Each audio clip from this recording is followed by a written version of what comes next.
আসসালামু আলাইকুম। আমি আর্কিটেক্ট বিউরোর পক্ষ থেকে হাফিজ বলছি। আমি বরাবরের মতো আপনাদের মাঝে আরো একটি নতুন প্রজেক্ট নিয়ে আমি উপস্থিত হয়েছি। আমি বর্তমানে অবস্থান করছি আফতাবনগরের জি ব্লকের 2 নম্বর রোডে। আমরা আপনাদের কাছে যে প্লটটি দেখাবো তার মূল এন্ট্রান্স এটি।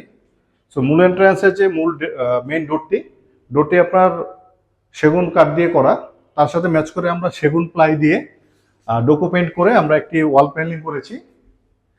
তার পাশে ডান পাশে যে অংশটি দেখতে পাচ্ছেন এটি একটি সুরেক। সুরেকের পাশে আমরা এখানে বসে যেন আপনার কমফোর্টলি ভাবে শু চেঞ্জ করতে পারে বা শু পরতে পারে তার ব্যবস্থা রাখা হয়েছে। এখানে আপনার ফোম দিয়ে বসার ব্যবস্থা করা হয়েছে। এই পার্টটিতে আপনার শু কিলিং ম্যাটেরিয়ালস বা সক্স রাখার জন্য দুটি ড্রয়ার দেওয়া হয়েছে। সুরেকের এই অংশটিতে 5টি সেলফ আছে। এই 5টি সেলফে পর্যাপ্ত পরিমাণ শু তারা রাখতে পারবে। সুরেকের উপরে এই স্পেসটিতে আমরা শোপিস রাখার জন্য এখানে শোপিস র্যাক করা হয়েছে এবং এখানে ওয়ালে কিছু পেন্টের কাজ এখনো বাকি আছে। চলুন আমরা দেখি ভিতরে কি কাজ করেছি।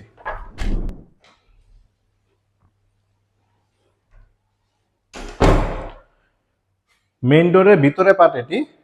আমরা মেইন ডোরের এই ওয়ালটিতে প্রথম পিভিসি বোর্ড এবং গর্জন বোর্ডের উপরে আমরা এসপিএল পেস্টিং করে এবং মেটাল বিট ইউজ করেছি আমরা এখানে এই ওয়াল প্যানেলিংতে। আমরা প্রত্যেকটি ওয়াল প্যানেলিংয়ে বা ওয়ালের সাইডের অংশগুলোতে প্রথমে আমরা পিভিসি বোর্ড ইউজ করি যেন ওয়াল ড্যাম হলে যেন আমাদের প্রোডাক্টটি নষ্ট না হয়। তার উপরে গর্জন বোর্ড দেওয়া হয়েছে এবং তার সাথে এসপিএল দিয়ে আমরা পেস্টিং করেছি। আমাদের এই এন্ট্রান্স থেকে ডান পাশে যে রুমটি এটি হচ্ছে লিভিং রুম। চলুন আমরা দেখি লিভিং রুমে কি কাজ করেছি। লিভিং রুমের এটি মূলত আমাদের টিভি ইউনিট। টিভি ইউনিটে এখানে 2টি লেয়ারে করা হয়েছে। নিচের লেয়ারে গর্জন প্লাইয়ের উপরে ডোকো পেইন্ট করা হয়েছে এবং উপরের লেয়ারে গর্জন প্লাইয়ের উপরে এসপিএল পেস্টিং করা হয়েছে এবং এসপিএল সাথে টিভি ইউজ করা হয়েছে। তার সাথে আমরা এই অংশটিতে আমাদের শোপিস রাখার জন্য শোপিস র্যাক করা হয়েছে। জানলার উপরে যেন পর্দার রডগুলো বা পাইপ দিয়ে একটা বাজে না লাগে তার জন্য এটাকে হিডেন করার জন্য আমরা এখানে প্যালমেট ইউজ করেছি। টিভি ইউনিটের অপোজিট ওয়াল এটি মূলত এটার সামনে আপনার সোফাগুলো বসবে। আমি সোফার ব্যাকগ্রাউন্ড হিসেবে এটা ইউজ করা হবে। এই ওয়ালটিতে আমরা সেমভাবে গর্জন বোর্ড এবং তার উপরে এসপিএল এবং টিভিটার সংমিশ্রণে একটি প্যানেলিং করেছি।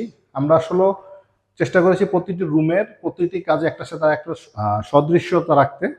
আই মিন আপনি এখন আমরা যে 3টা ওয়াল দেখিয়েছি 3টা ওয়ালে কিন্তু যে এসপিএল ইউজ করা হয়েছে এসপিএলগুলো সব এক প্যাটার্নের। এবং ড্রয়িং রুম এবং ডাইনিং রুমকে সেপারেট করার জন্য আমরা এখানে একটি ফোল্ডিং ডোর ইউজ করেছি।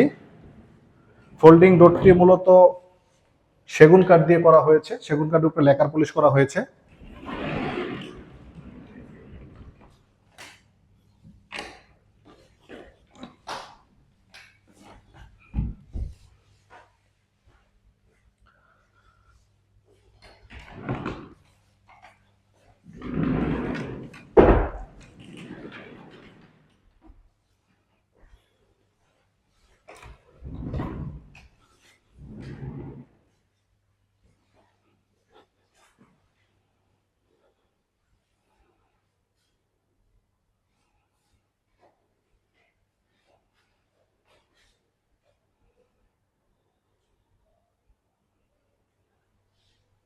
লিভিং রুমের পাশে এখানে ডাইনিং রুমে মূলত আমরা অনলি সিলিং এর কাজ করেছি।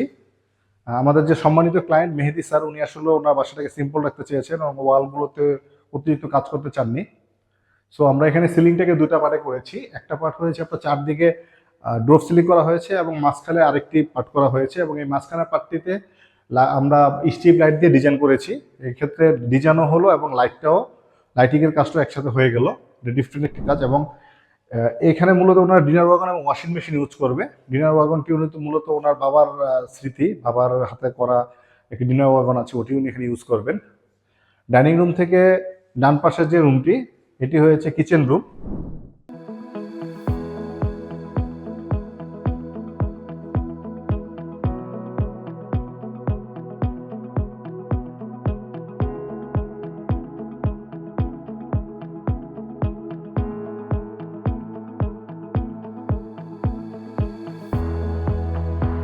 সম্মানিত ক্লায়েন্টগণ প্রায়শই আমাদের কাছে জানতে চান যে ছোট পরিসরে ছোট কিচেন রুমে মডুলার কিচেন করা পসিবল কিনা। তাদের জন্য মূলত এই কিচেনটি একটি ধারণা পেতে পারে তারা এই কিচেন দেখে।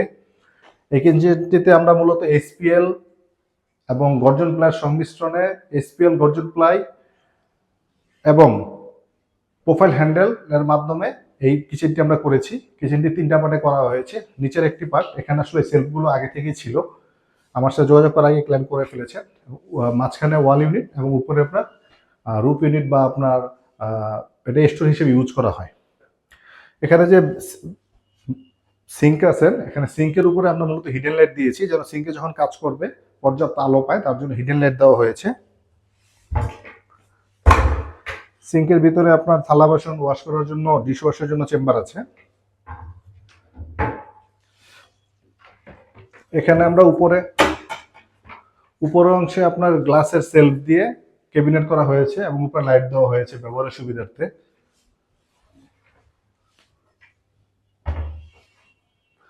এটা মূলত বার্নারের জন্য স্থানটি রাখা হয়েছে। বার্নারের উপরে আমরা এখানে একটি কিচেন হুড ব্যবহার করেছি। বার্নারের নিচে ব্যবহারের সুবিধার্থে এখানে একটি কাটলারি ট্রে দেওয়া হয়েছে। কাটলারি ট্রেতে আপনার নাইফ, ফর্ক, চামচ এগুলো রাখার জন্য ব্যবস্থা রাখা হবে এখানে। তার কাটলারি ট্রের নিচে ভেজিটেবল ট্রেটা দেওয়া হয়েছে, এখানে ভেজিটেবল রাখার জন্য এই ট্রেটি ব্যবহার করবে। এবং বার্নারের ঠিক ডান পাশে আমরা এখানে একটি 3 লেয়ারের বটল ইউনিট ইউজ করেছি। এখানে 5 লিটারের তেলের যে পাত্রটি ওটা এখানে রাখতে পারবেন। এখানে ছোট দুটি তেলের বোতল রাখার জন্য ব্যবস্থা আছে। এখানেও আপনার কিছু চামচ এই যে জিনিসপত্র রাখার ব্যবস্থা আছে। এবং নিচের 2টা লেয়ারে ছোট ছোট যে আপনার মরিচ, হলুদের যে কৌটাগুলো ওগুলো এখানে রাখতে পারবেন। তার পাশেই এখানে একটি প্লেট ট্রে দেওয়া হয়েছে, এখানে প্লেট, ছোট ছোট বাটি এগুলো রাখতে পারবে। নিচের লেয়ারও সেম একটি দেওয়া হয়েছে।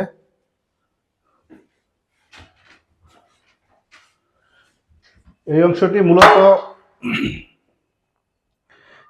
মূলত বড় কিছু জিনিস, যেমন আপনার চালের ড্রাম, এই যেহেতু জিনিস স্টোর করার জন্য ব্যবস্থা করা হয়েছে। এবং নিচে একটি পাইপ ছিল, পাইপটিকে কভার করে দেওয়া হয়েছে।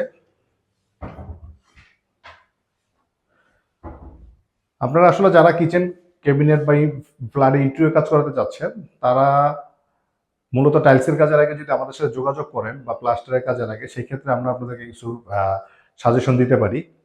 যেমন এই ফ্ল্যাটটিতে আপনার আগে থেকে এই সেলফগুলো ছিল, কাউন্টারগুলো ছিল। এই কাউন্টারগুলো মূলত আমরা এখন মডার্ন কিচেনে কিছু মডুলার কিচেন করতে চাই, তাকে না করার জন্য পরামর্শ দিয়ে থাকি।